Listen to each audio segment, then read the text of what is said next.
দেশের বিভিন্ন জায়গার আরো কিছু খবর নিয়ে এখন থাকছে ডেস্ক রিপোর্ট।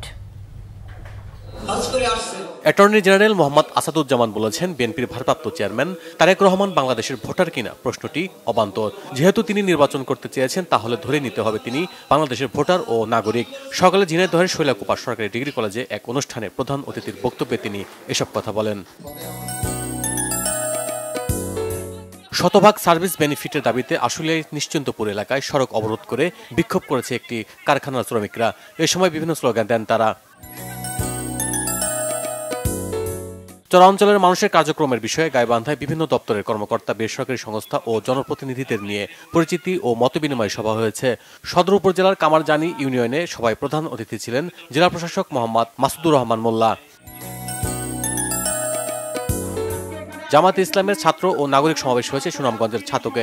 সকালে শহরের ট্রাফিক পয়েন্টে এতে বক্তব্য রাখেন সুনামগঞ্জ ৫ আসনের জামায়াতের মনোনীত প্রার্থী আব্দুল সালাম আল মাদানী এবং ঢাকা বিশ্ববিদ্যালয়ের ভিপি সাদিক কায়েম।